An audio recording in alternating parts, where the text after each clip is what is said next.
갈라디아서 6장 1절에서 10절까지 말씀 한 절씩 교독하겠습니다. 형제들아, 사람이 만일 무슨 범죄한 일이 드러나거든 신령한 너희는 온유한 심령으로 그러한 자를 바로잡고 너 자신을 살펴보아 너도 시험을 받을까 두려워하라.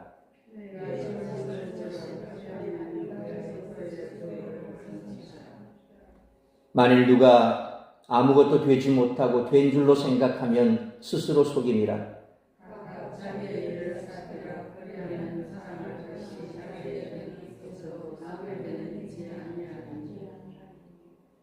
각각 자기의 짐을 질 것이라.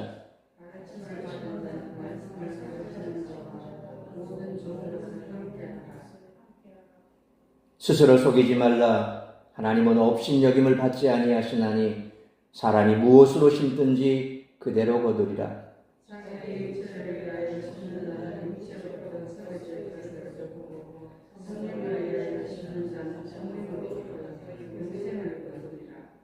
우리가 선을 행하되 낙심하지 말지니 포기하지 아니하면 때가 이름에 거두리라. 그러므로 우리는 기회 있는 대로 모든 이에게 착한 일을 하되 더욱 믿음의 가정들에게 할지니라. 아멘. 기도하겠습니다. 살아계신 아버지 하나님, 은혜와 사랑을 감사합니다. 점점 날씨가 이제 더워지는 그런 계절입니다. 특별히 또 밤낮 기온이 심한 그런 계절이기도 합니다. 우리 사랑하는 성도들 주께서 강건케 하여 주옵시고 아프지 않게 하시고 또한 오늘도 하루 온종일 우리의 삶의 도전에서 땀 흘려 수고하다 정한 시간 주님 앞에 나와 예배합니다. 이 시간 육신의 피곤함을 주께서 깨끗하게 회복시켜 주시고 말씀에 집중할 수 있도록 크신 은혜 베풀어 주옵시며 가정 가운데 다급한 소식 오가지 않도록 주께서 붙드시고 인도하여 주시옵소서. 말씀이 뿌려질 때에 우리의 마음밭이 옥토가 되게 하시고 이 말씀이 우리의 심령 깊이 심겨져 때가 되면 열매 맺는 말씀 될 수 있도록 크신 은혜 내려 주시기를 원합니다. 믿음의 공동체 안에서 우리가 함께 지어져 가고 머리된 그리스도의 몸된 지체로서 서로 사랑하고 화합하고 그리함으로 참으로 우리 사랑생교회가 믿음 위에 든든히 세워지고 주님께서 이 땅에 다시 오실 그날까지 믿음의 대를 이어가는 복된 교회가 될 수 있도록 크신 은혜 내려주시기를 원합니다. 이 시간 사랑하는 성도들 어디에 있든지 무엇을 하든지 이 예배의 자리를 기억하게 하여 주옵시고 주님 앞에 나와 함께 예배할 수 있는 은혜를 허락하여 주시기를 간절히 빌고 소원하오며 이 모든 말씀 우리 주 예수 그리스도의 이름으로 기도하옵나이다. 아멘.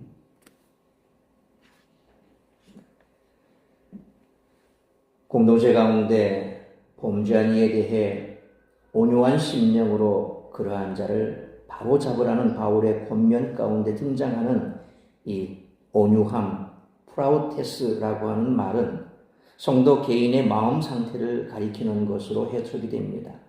바울은 갈라디아 성도들에게 공동체 가운데 죄에 빠진 자들이 바로잡으려 할 때 온유한 마음으로 행할 것을 오늘 본문에서 요구하고 있습니다.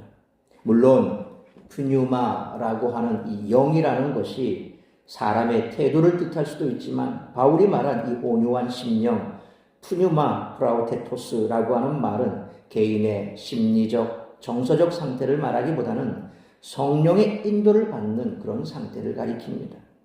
이런 이해를 바탕으로 온유한 심령이라는 그런 표현보다는 온유함의 성령 혹은 온유한 성령이라고 해석하는 것이 어쩌면 더 문맥에 맞지 않나 생각해 봅니다.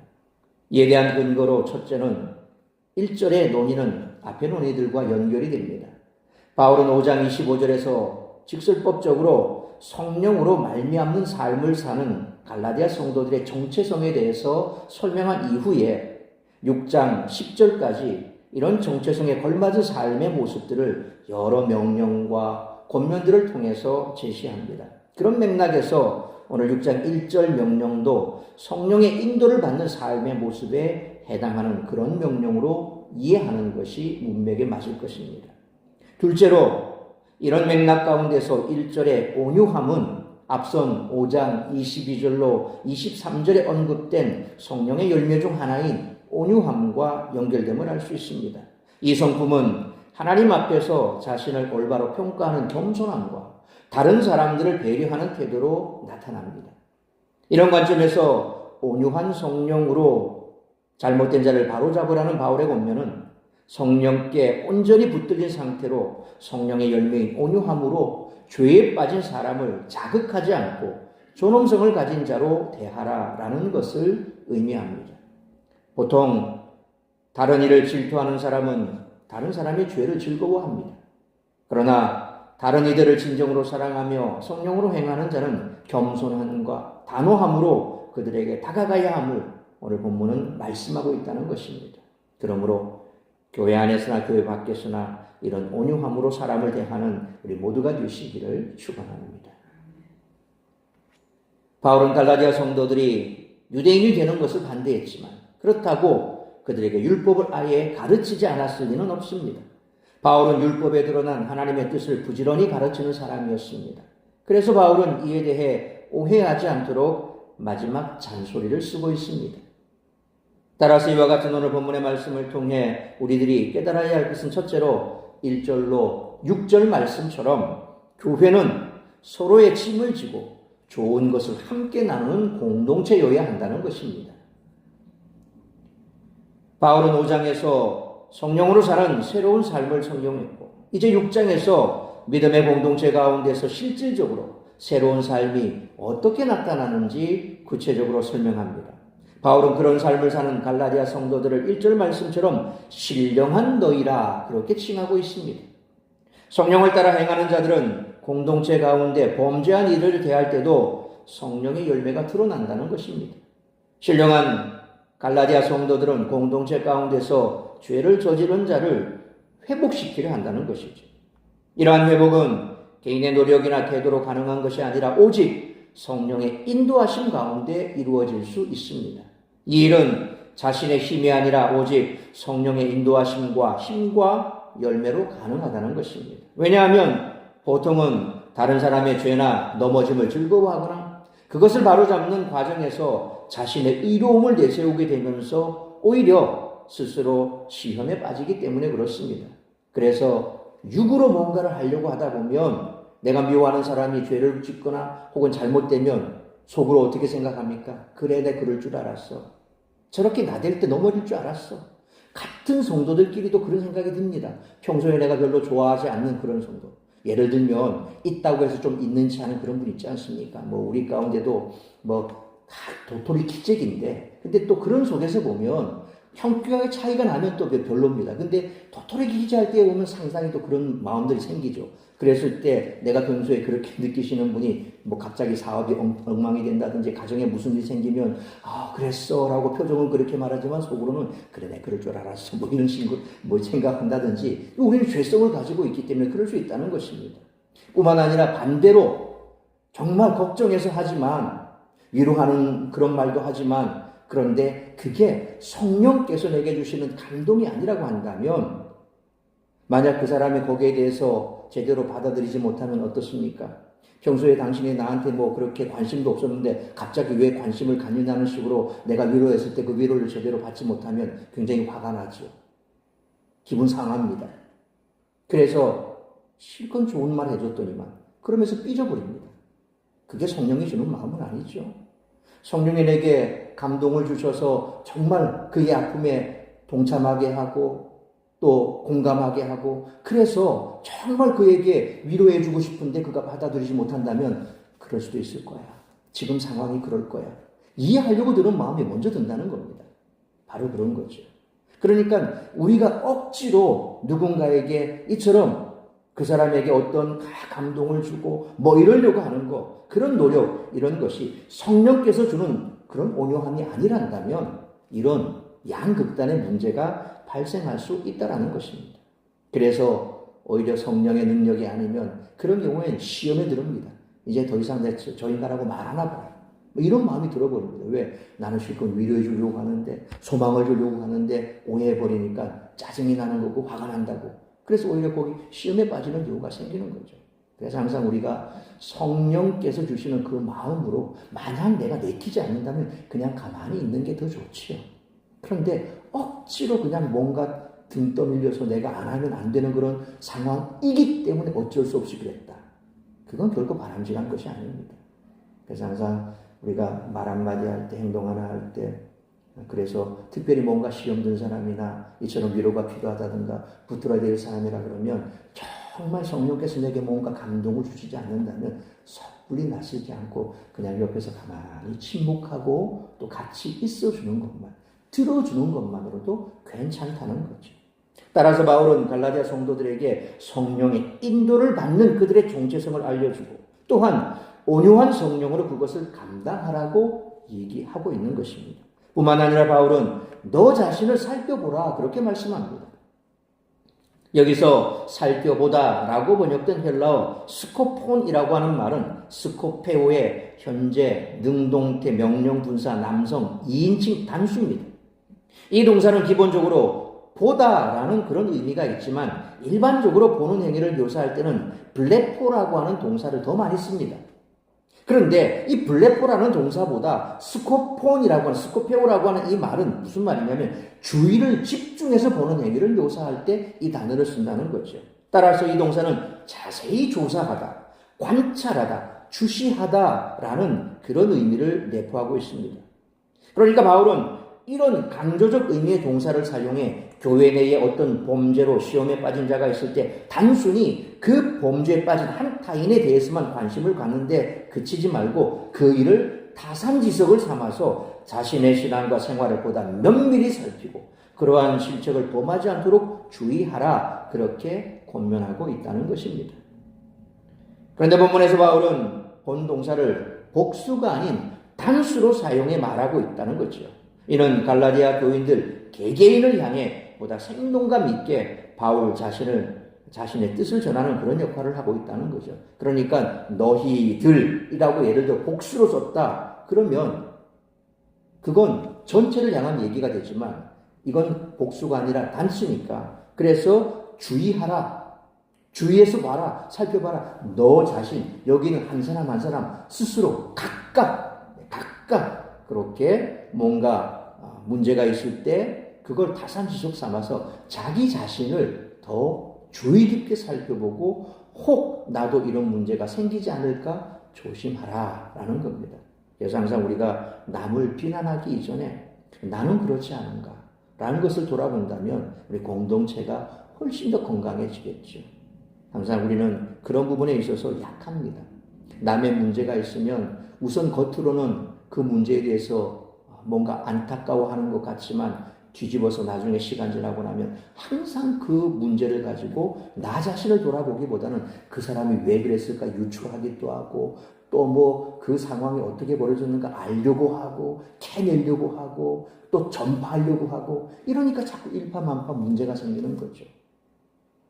오늘 바울이 지적한 것처럼 그런 문제 앞에서 남을 얘기하기 전에 우리 자신을 그 사람을 진정 성령의 온유함으로 위로해주고 세워주려고도 해야 되지만 더불어 우리 자신도 함께 돌아볼 수 있는 그런 기회를 가져야 한다는 것입니다.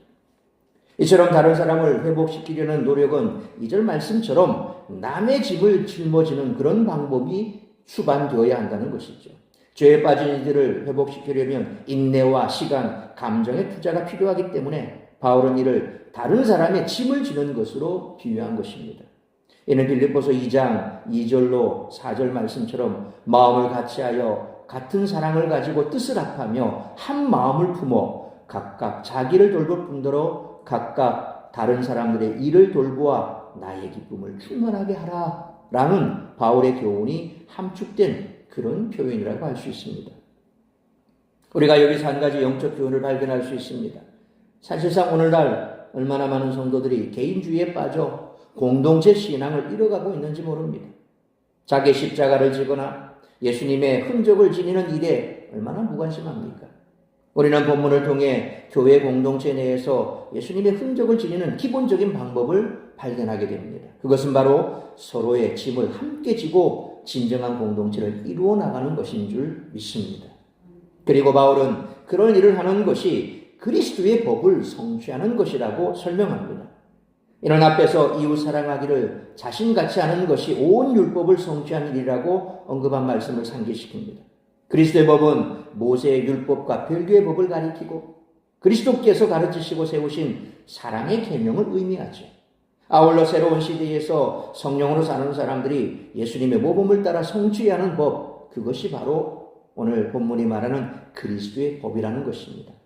다시 말하면 사랑으로 이루라는 것입니다. 예수께서 이 땅에 오셔서 우리에게 가장 크게 각인시켜 주신 게 뭡니까? 바로 그것을 한 단어로 말하면 사랑이죠. 서로 사랑하는 겁니다. 그래서 너희가 서로 사랑하면 비로소 내 제자가 되리라 그랬습니다.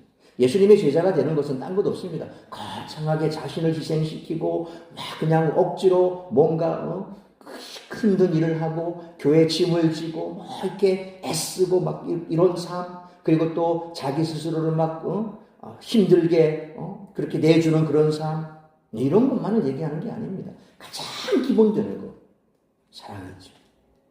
하나님을 사랑하고 예수님을 사랑하는 그 마음으로 이웃을 사랑하고 성도를 사랑하고, 이 사랑만 있으면 모든 것이 다 해결이 된다는 겁니다. 그래서 우리가 잘 아는 말씀이 있죠. 믿음, 소망, 사랑. 이 중에 제일은 뭐라 그랬습니까? 왜 사랑이라고 그랬을까? 믿음 필요하잖아요. 소망도 필요하잖아요.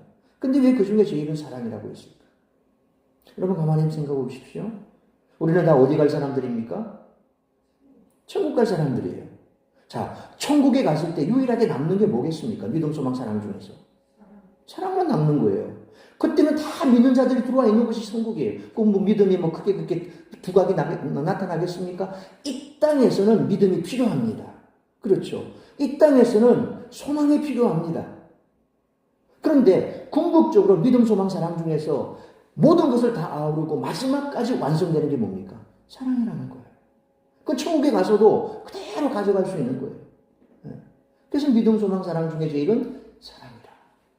예수님께서 우리에게 딴 것 아닙니다. 사랑이다. 그래서 사도 요한이 가장 강조한 게 뭡니까? 물론 많은 제자들이 다 그것을 따랐지만 특별히 사도 요한이 가장 강조한 게 뭡니까? 사랑인 거예요. 요한 1, 2, 3서를 다 봐도 예수님의 사랑, 그 사랑을 얘기하고 있거든요. 그래서 사도 바울 역시도 고린도전서 13장에서 사랑장을 얘기할 때 가장 먼저 내가 은사도 좋고 다 좋다. 그러나 그 가운데 가장 좋은 것을 너에게 일러주겠다라고 이제 고린도 13장 1장에서 가장 먼저 나오는 게 뭡니까? 사랑이라고 나오잖아요. 사랑. 그리고 마지막에 믿음, 소망, 사랑 중에 제일은 뭐라? 사랑이다. 그러니까 예수님을 만나고 예수님을 알게 되면 결국 우리가 믿는 이 기독교, 그래서 기독교를 다른 말로 하면 사랑이라고 그러잖아요. 십자가는 하나님의 사랑이 거기에서 적나라하게 드러났다. 하나님의 사랑이 거기에서 십자가에서 드러난 확증되었다라고 바울은 얘기하거든요. 확증되었다. 하나님의 사랑이 어디에서? 십자가에서 확증되었다. 사랑이에요, 사랑. 결국 그리스도의 법을 성취하는 것, 그건 바로 사랑이라는 것입니다. 이어지는 3절로 5절에서 바울은 갈라디아 성도들에게 서로 무거운 짐을 질 때 발생할 수 있는 유혹과 위험성에 대해 경고하면서 자기 점검의 필요성을 또한 설명을 합니다. 각 성도들은 그들이 가질 수 있는 5장 26절에 헛된 영광을 구하여 서로 노엽게 하거나 서로 투기하지 말지니라 라는 말씀처럼 교만한 태도나 서로 질투하는 태도를 갖지 말라고 주의하고 경고하는 거죠. 바울은 각각이라는 말을 또한 4절로 5절에서 반복 사용하면서 각 성도의 책임을 강조합니다. 그들은 스스로 뭐가 된 것이라고 생각하는 자긍심을 피하라고 말씀합니다. 5절의 내용은 종말론적 문맥에서 이해할 수 있는데 각 성도는 그들이 행한 일을 근거로 심판날에 하나님 앞에 서서 평가받게 될 것입니다. 여기서 바울은 2절에서 짐을 나타내는 단어로 바로스라는 말을 썼는데 이 바로스 대신에 오늘 5절에서는 프로티온이라고 하는 단어를 사용했습니다. 이는 양자 간의 사이를 세심하게 암시하는 것으로 볼 수 있습니다. 자, 2절에 바로스 이 짐이 교회가 하나의 공동체로서 짊어져야 할 공동의 짐을 얘기하는 것이라고 한다면 이 5절에 나오는 짐, 프루티온이라고 하는 이 단어, 이 프루티온이라고 하는 단어는 공동체 구성원으로서 개개인이 짊어져야 할 개인의 짐을 의미하는 겁니다. 그러니까 각각 짐을 지라, 각각. 그러니까 공동체가 져야 할 짐이 있지만, 그러나 각자가 져야 할 짐도 있다라는 거죠. 여기서는 개인의 짐을 의미하는 것으로 이해할 수 있습니다. 그리고 이 짐은 문맥상 4절과 연관되어 있습니다. 따라서 자기의 짐이란 각각 자기를 살피고 또한 오직 자기 안에서만 자랑할 것을 발견하는 것과 관련이 있다라고 볼 수 있습니다. 다시 말해서 본문은 자신이 성도라는 스스로의 자각을 가지고 자기의 직무를 성실히 수행하고 또한 그러한 가운데 그 일 속에서 하나님의 은혜를 발견하며 십자가의 도를 깨달아가는 하나님의 자녀로서의 의무를 암시하고 있다는 거죠. 그러니까 우리가 공동체로서 그리스도인이 함께 지켜야 할 의무가 있는가 하면 또 그 공동체 안에 각각 개인이 하나님으로부터 사명이 있고 또 본인 스스로가 져야 할 그런 각자의 짐이 있습니다. 삶의 형태에 따라서 처한 환경에 따라서 여러 가지 그 짐은 다를 수 있다는 거죠. 예수님께서도 자기 짐을, 자기 십자가를 자기가 지라 그랬거든요. 그러니까 내가 져야 할 십자가를 남에게 떠넘기면 안 됩니다. 공동체의 짐을 우리가 같이 져야 함과 동시에 내가 져야 할 짐도 내가 져야 된다는 거죠. 근데 요즘에는 공동체의 짐은 별로 생각 안 하죠. 다 그냥 개인화되어서 내 문제만 가지고 옵니다. 그래서 항상 기도할 때 보면 여러분 무슨 기도를 많이 합니까? 내가 좀 내 거. 다 그런 거 아닙니까? 다 나와 관련된 거거든요. 그러니까 그런 나와 관련된 내 것만 생각할 것이 아니라 나를 돌아보며 우리 공동체 안에, 교회 안에 또 나와 함께 신앙생활하는 우리 믿음의 지체들 안에 뭐 이런 문제들, 그런 거를 돌아볼 수 있다면 적어도 우리는 공동체 안에 오늘 바울이 말한 것처럼 서로 짐을 지지만 공동체의 짐도 우리가 같이 져줄 수 있어야 된다는 겁니다. 그럴 때 그 공동체가 건강해지고 성장할 수 있다는 거죠.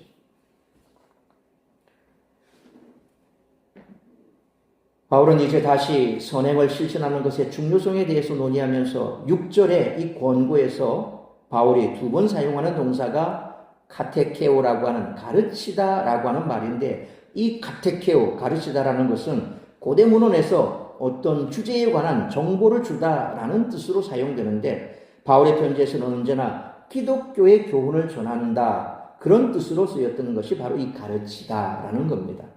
그리고 모든 좋은 것으로 라는 말은 영적인 것뿐만 아니라 물질적인 나눔도 그 속에 포함된다는 것입니다. 그 공동체 안에서 교훈을 받는 자들은 가르치는 사역을 행하는 사역자들에게 지원을 아끼지 말라는 그런 권면입니다. 그러므로 가르침을 받는 자는 가르치는 자에게 물질적인 지원으로 공급할 뿐만 아니라 가르친 자의 선한 사역에 동참하고 또한 서로 신령한 것을 함께 하라라는 뜻으로 해석할 수 있습니다. 참으로 모든 좋은 것을 함께 공유하는 참다운 하나됨을 바울은 권면하고 있다는 거죠.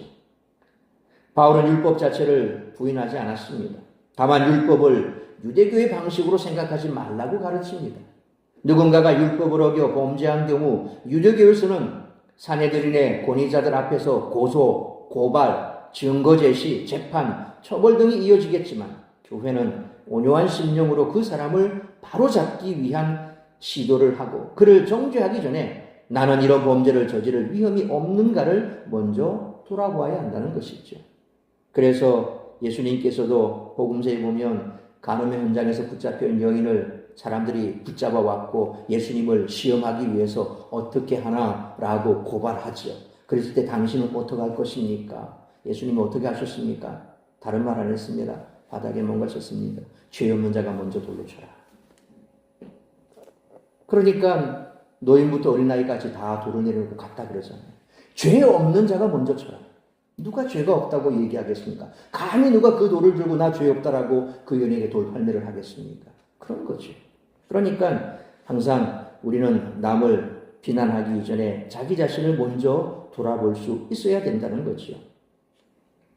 교회는 평등한 공동체로 각각 자기 짐을 자기가 질 뿐만 아니라 서로를 도우려고 노력해야 합니다. 혹 자기가 뭔가 된 줄로 생각해 섬김받기를 당연하게 여기는 자가 있을 수도 있는데, 이는 유대교에서는 랍비가 당연히 제자들보다 높고 제자들이 랍비의 짐을 져야 했던 문화에서 벗어나지 못했기 때문에 생기는 그런 문제였습니다. 바울은 이를 자신이 아무것도 아닌데 뭔가 되었다라고 스스로 속이는 행위라고 지적하고 있습니다. 또한 교회는 가르치는 자가 배우는 자보다 높은 것이 아니라고 가르칩니다. 다만 가르치는 자들이 수업료나 사례를 전혀 받지 않는다면 생계 자체가 힘들어지고 급기야 가르치려는 사람이 없어지게 됩니다. 그렇기에 교회에서 가르치는 자와 배우는 자가 유대교의 랍비와 제자처럼 상하 관계는 아니지만 배우는 자들은 좋은 것이 있으면 가르치는 자와 그것을 나누어야 한다는 것이죠. 그러므로 우리 사랑샘 교회가 동등한 관계에서 서로가 서로의 섬김을 인정하며 각각 자기 짐을 지게 또한 서로의 짐을 지기를 기뻐하는 공동체가 되어야 할 뿐만 아니라 목회자와 성도가 말씀을 가르치고 배우는 자들로서 서로 좋은 것을 함께 나누는 아름다운 믿음의 공동체, 사랑의 공동체로 만들어가는 우리 모두가 되시기를 축원합니다. 두 번째로 7절로 10절 말씀처럼 낙심하지 말고 선을 행해야 한다는 것입니다. 바울은 이제 편지의 권고 부분을 요약하고 마무리하는 방향으로 논의를 진행합니다. 7절로 8절의 배경은 하나님의 심판입니다. 바울은 7절에서 스스로 속이지 말라 경고하는데 다른 편지에서는 이 표현이 심각한 죄악들을 경고할 때, 곧 너무나 심각해서 그런 죄를 범하는 자들이 하나님 나라를 상속받을 수 없거나 하나님을 아는 지식이 없음을 지적할 때 사용된 말입니다. 이처럼 확고한 심판의 배경에서 바울은 두 개의 잠언을 언급하며 심판에 대해 엄중히 경고합니다. 첫 번째는 하나님이 업신여김을 받지 않으신다라는 것입니다. 왜냐하면 세상에 대한 하나님의 심판은 포괄적이고 정의로우며 결코 피할 수 없기 때문에 그 누구도 그 심판대 앞에서 감히 하나님을 업신여기지 못한다는 거죠. 죄인이 재판장에 섰을 때 판사 보고 당신은 죄 없어 라고 그렇게 감히 얘기할 수 있습니까? 아무도 그럴 사람 없습니다. 어떻게 하면 판사 앞에서 내 죄가 좀 가려질까? 좀 내가 적게 이 형을 받을까? 그래서 판사 앞에 가기 전에 뭘 씁니까? 반성문도 쓰고 막 그러잖아요. 반성하지도 않으면서 반성문을 뭐 10대 써내기도 하고 막 그렇게 합니다. 그러면 또 판사는 뭐라고 하십니까? 반성문도 제출했고 또 반성하는 기미도 보이고. 판사한테 잘 보이려고 합니다. 어느 누가 판사를 그렇게 할 수 있습니까? 하물며 하나님 앞에 있는 죄인이 어떻게 하나님을 업신여길 수 있습니까? 그럴 수 없다는 것입니다. 두 번째는 씨를 뿌리고 수확하는 것에 대한 잠언입니다. 바울은 이 잠언을 인용해서 하나님의 최후 심판 때 우리가 뿌린 대로 거둘 것을 언급합니다. 8절에서는 이 원리를 갈라디아 성도들에게 풀어서 설명합니다. 자기의 육체를 위하여 심는 자는 육체로부터 썩어질 것을 거두고 성령을 위하여 심는 자는 성령으로부터 영생을 거두리라. 여기서 자기의 육체를 위하여 심는다는 것은 성령을 위하여 심는다는 것과 대조가 되죠. 전자는 자기 육체를 위해 심는다는 것은 그 전자의 열매는 썩어질 것입니다. 그렇죠? 후자의 열매, 성령을 위해 심은 후의 열매는 영원한 생명이라는 것입니다. 이 생명은 갈라디아 성도들이 앞선 5장 5절의 말씀처럼 성령으로 믿음을 따라 기다리는 의의 소망이라 하는 말씀과 연결이 된다는 것입니다. 그러니까 우리가 지금 이 땅에서 믿음의 삶을 살아가면서 애쓰고 수고하고 돕고 헌신하는 그런 사람들은 사실상 크게 우리의 삶에 큰 소득이 없습니다. 그렇지 않습니까? 내가 가지고 있는 그게 엉켜지고 있으면 이거 소득이죠. 그런데 흩어 풀어버리면 뭐가 됩니까? 내 손에 남는 게 없는 거예요. 그 소득이라고 볼 수 없는 거죠. 현실적으로 볼 때 그런 겁니다. 그런데 그 모든 것이 어디에 쌓인다 그랬습니까? 하늘 곳간에 쌓인다 그랬습니다. 그래서 이 땅에 쌓아두려고 하지 말라 그랬습니다. 거기에는 좀도 있고 동록도 있고 도둑도 있고 그래서 다 나중에 없어질 거다. 그러나 아버지가 있는 하늘 곳간에 쌓아라 그랬거든요. 우리가 이 땅 가운데 애쓰고 수고하고 하는 모든 것들은 다 어디에 쌓여집니까?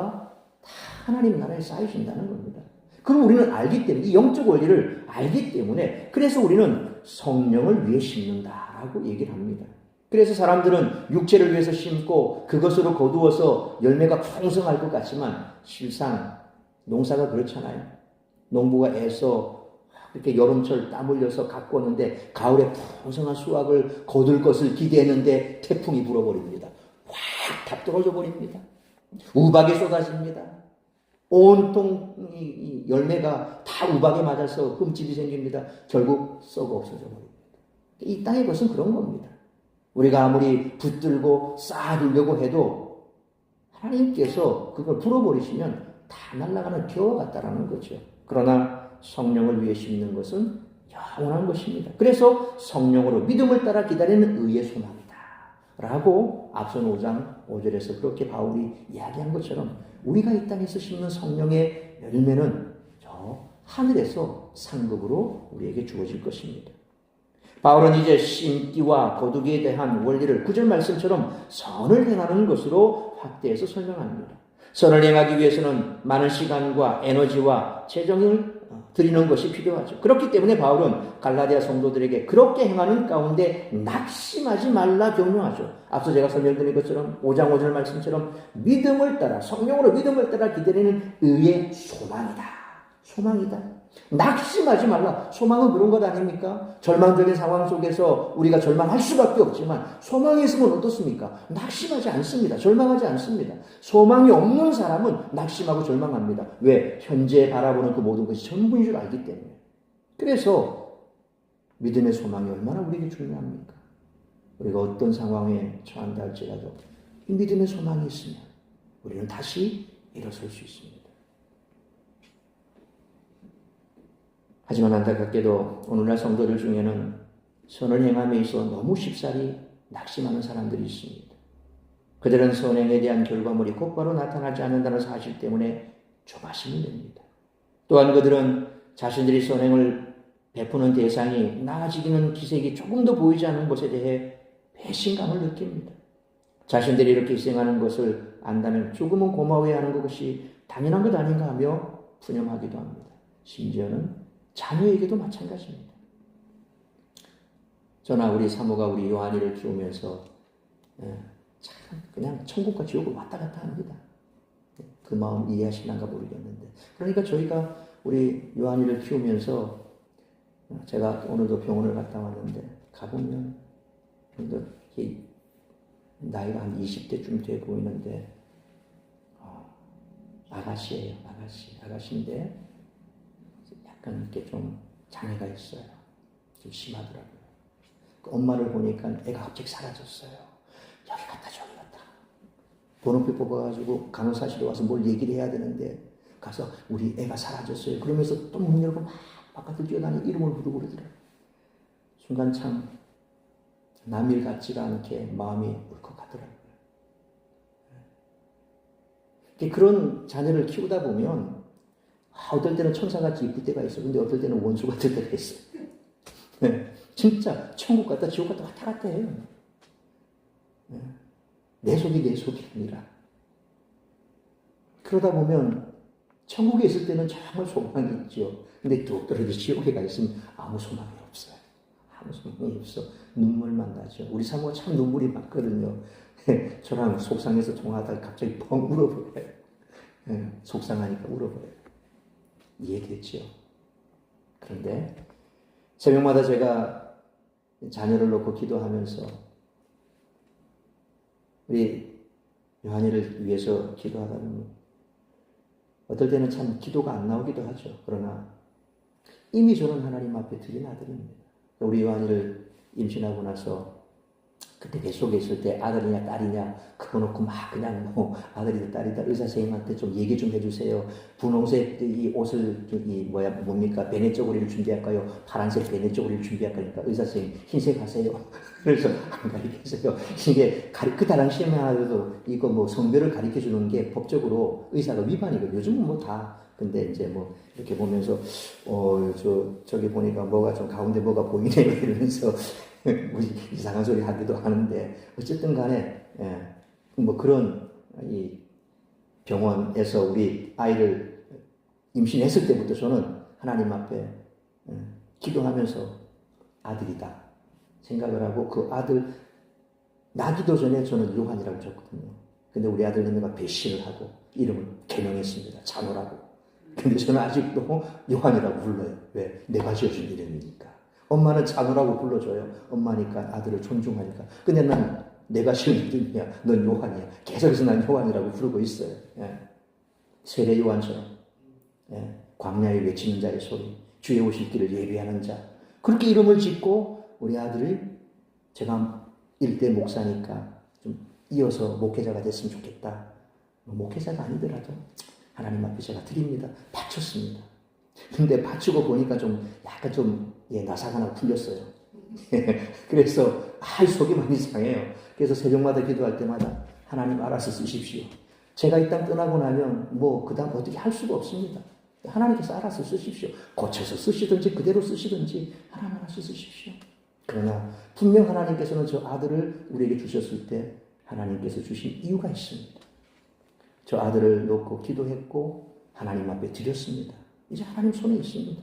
그래서 하나님이 알아서 하십시오. 적어도 저희는 그냥 그런 소망이 있습니다. 세상 사람들이 볼 때도 제가 지옥에 떨어졌을 때는 저 아들이 도대체 뭘 어떻게 할 건가 막 속상해요. 둘이서 욕 배틀도 합니다. 우리 아들 욕 잘하거든요. 저도 욕 배틀 합니다. 둘이서 막 멱살 잡고 싸우기도 합니다. 소망이 없어요. 그런데 정신 차리고 하나님 앞에 가면 이미 하나님 앞에 드린 아들이고 하나님 알아서 하실 것이다. 그런 소망은 있거든요. 그래서 우리가 이런 상황 속에서 정말 뭔가 선한 일을 하고 나서도 바뀔 기미가 안 보인다면 그 사람에 대해서 배신감이 느껴지죠. 왜 안 바뀔까? 내가 이만큼 공을 쏟았는데 왜 안 바뀔까? 가끔 우리 아마 사모도 그런 생각 할 수도 있어요. 내가 이 정도로 했는데 왜 저렇게 안 바뀌지?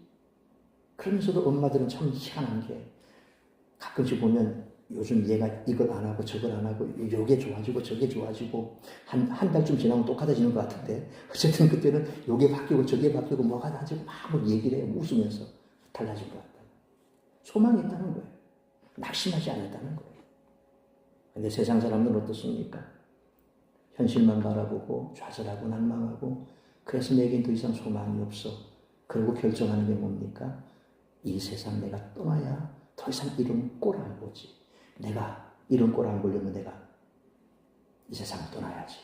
그렇게 해서 자기 생명을 놔버리는 거죠.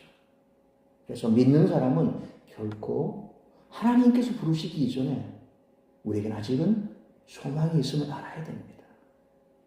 그래서 그런 소망을 두고 살아야죠. 그 열매가 언제 맺힐지는 나는 몰라요. 그렇죠? 내 삶이 어떻게 바뀔지 나는 몰라요. 우리 요한이의 삶이 어떻게 바뀔지, 내가 그 바뀌는 삶을 볼 수 있을지 못 볼지 나는 몰라요. 그러나 우리는 소망이 있어요.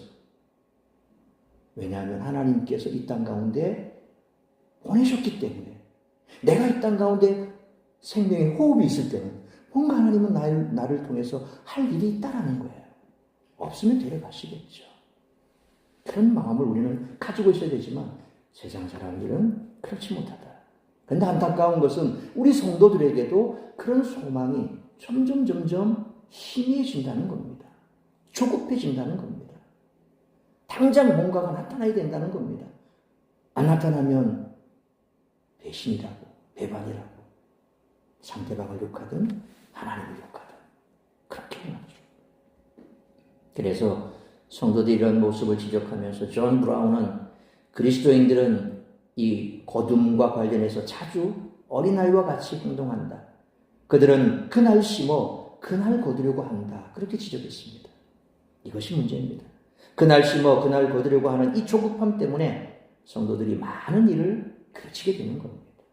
이런 조급한 성도들을 향해 히브리서 기자는 히브리서 12장 1절로 2절에서 인내로서 우리 앞에 당한 경주를 하며 믿음의 주요 또 온전하게 하시는 이인 예수를 알아보자 라고 말씀하지요. 예수님은 자신 앞에 놓여있는 영광과 기쁨을 위해 십자가의 고통과 부끄러움을 개의치 않으신 결과 마침내 하나님 보좌 우편에 앉으셨습니다. 마찬가지로 성도는 예수님을 바라보면서 자신에게 예비된 믿음의 상을 생각하며 끝까지 인내로서 선을 행해야 할 줄 믿습니다. 한편 이 선행은 바로 앞에서 언급한 율법의 행위들과 구분해서 이해해야 됩니다. 이 선행은 우리의 자율적인 행위가 아니라 성령으로 말미암아 우리 안에서 드러나는 그리스도의 일하심으로 이해되어야 합니다.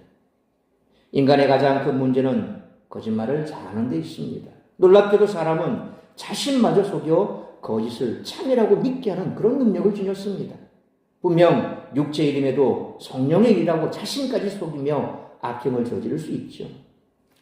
이 땅에 지금 들어왔던 이단들, 지금도 병행하는 이단들, 지난주에 제가 설명드린 돌나라라고 하는 그 참 희한한, 자기가 하나님이고 하나님의 현현이고 그래서 자기는 뭐 창조주요 뭐 이러면서 사람들에게 나를 남군입이라 불러. 그래서 어떤 여인이든 나는 취할 수 있어. 이 말도 안 되는, 어떻게 성경에서도 말하지 않는 그런 것들을 아주 뻔뻔스럽게 얘기하면서 성도들을 미혹하는 그런 것들. 또 거기에 속아서 모든 삶을 망치는 그런 사람들. 그러니까 그 교주는 자기가 그렇다라고 자기 스스로 확신을 하면서 자기 암시를 하고 자기 그렇다고 얘기하는 거예요. 이만희도 마찬가지 아닙니까? 자기가 성령이라고 그러잖아요. 보혜사라. 자기는 다시 부활한다. 이만희는 부활한다고 생각해요. 나중에 이만희 죽고 나서 어떤 일이 벌어질지 모르겠지만 뭐 뻔한 것 아닙니까? 그런데 그렇게 자기 확신을 가지고 자기 스스로 그렇게 얘기를 해요. 말이 안 되죠. 근데 인간이 그렇다는 겁니다. 여러분도 그렇지 않습니까? 법정에 가보면 자신의 죄를 덮기 위해서 뻔뻔스럽게 거짓말을 합니다. 그런데 그 거짓말이 정말 진짜 같아요. 눈물 콧물 쏟아가면서 아니라고 얘기를 해요. 나는 그러지 않았다. 근데 나중에 밝혀지고 보면 거짓말이었어요. 얼마나 인간이 거짓말을 잘합니까? 자기 스스로 속입니다. 그러나 하나님은 업신여김을 받지 않으시는 분입니다. 나는 나를 속일 수 있지만 결코 하나님은 속일 수 없습니다. 우리가 육체의 일을 행하면 결국 썩어질 것을 거두고 성령의 일을 행하면 영광을 얻습니다. 바울은 유대인처럼 율법을 배우지 않는다고 해서 율법을 가르치는 바를 깨닫지 못하는 것이 아님을 가르쳤습니다. 우리 내면에 계시는 성령님이 무엇이 육체의 일이며 무엇이 성령의 일인지 우리에게 알려주십니다. 그래서 몰라서 악을 행했다라고 우리는 결코 변명할 수 없습니다. 마지막으로 바울은 신앙을 지키며 선을 행하는 일은 결코 쉽지 않고 아무리 선을 행해도 악으로 돌아오는 듯한 그런 경우도 얼마나 많습니까? 그러나 바울은 포기하지 아니하며 때가 이름에 거두리라고 격려하며 우선 믿음의 가정들을 대상으로 선한 일을 하고 더 나아가 교회 바깥의 이웃들에게도 선한 손길을 펼치라고 가르칩니다. 우리가 선한 일을 행하는 것은 마치 씨앗을 심는 것과 같습니다. 만일 농부가 씨를 뿌리다가 실증이 난다고 해서 밭을 태반이나 불모로 내버려 둔다거나 혹은 씨앗을 심어놓고 가꾸지 않는다면 그의 수확은 반 이상이나 줄어들 것입니다. 하지만 야고보서 기자는 이렇게 말씀합니다. 야고보서 5장 7절에 그러므로 형제들아 주께서 강림하시기까지 길이 참으라. 보라 농부가 땅에서 나는 귀한 열매를 바라고 길이 참아 이른 비와 늦은 비를 기다리나니. 아멘입니까? 이처럼 선행은 지속적인 노력, 끊임없는 노고를 필수적으로 요구합니다. 지금 당장은 억울할 수 있고 힘들 수도 있지만 성령의 인도하심을 따라 선을 행하면 결국 영광의 열매를 얻을 것입니다. 그러므로 길이 참는 가운데 선한 일을 행해야 할 것이며 인내로서 선행의 씨앗을 심고 실망하지 않는다면 때가 되어 반드시 거두게 될 것을 믿는 믿음으로 낙심하지 말고 선을 행하는 우리 모두가 되시기를 축원합니다. 사랑하는 성도 여러분, 복음을 받아들이고 예수 그리스도라는 새로운 모범과 그분의 가르침을 새로운 가치관으로 받은 성도는 자기 일을 감당할 뿐만 아니라 서로 짐을 짐으로 그리스도의 법을 성취해야 합니다. 또한 육체의 일이 아니라 성령의 일을 행하고 낙심하지 않고 선을 행하기에 힘써야 합니다. 그러므로 거룩한 하나님의 백성으로서 육체가 아니라 성령을 따라 행함으로 성령의 열매를 풍성하게 거두는 우리 모두가 되시기를 주님의 이름으로 축원합니다. 기도하겠습니다. 거룩하신 아버지 하나님, 은혜와 사랑을 감사합니다. 오늘도 우리에게 주신 말씀 가슴에 새기며 돌아갑니다. 이 땅 가운데 심은 대로 거둘 것입니다. 우리가 육의 것을 심으면 육의 것을 거두지만 성령의 것을 심으면 영광의 것을 거둔다고 말씀합니다. 이 땅 가운데 또한 우리가 심은 대로 뿌린 대로 거둘 것이요. 그래서 이처럼 노력하고 애쓰고 수고한 그 모든 수고는 결코 헛되지 않는다고 말씀합니다. 그러므로 선을 행하되 낙심하지 아니하면 때가 되매 거두는 줄 알고 더욱더 믿음의 사람들을 중심으로 믿지 않는 세상 가운데서도 우리가 복음의 씨를 뿌리고 또 열심으로 가꾸고 그리하여 영광된 축복된 열매로 거두어 나가는 복된 삶을 살아가는 우리 모든 성도들이 되게 하여 주옵소서. 뿐만 아니라 절망적인 상황 속에서라도 결코 소망을 잃지 아니하고 하나님께서 우리와 함께 하신다는 사실을 기억하고 소망을 믿음의 소망 가운데 날마다 하나님 앞에 나아가 우리의 삶을 올려드리며 주께서 이루시는 놀라운 기적 같은 일들을 삶 속에서 체험하는 간증의 주인공들이 다 될 수 있도록 축복하여 주시옵소서. 이 모든 말씀 우리 주 예수 그리스도의 이름으로 기도하옵나이다.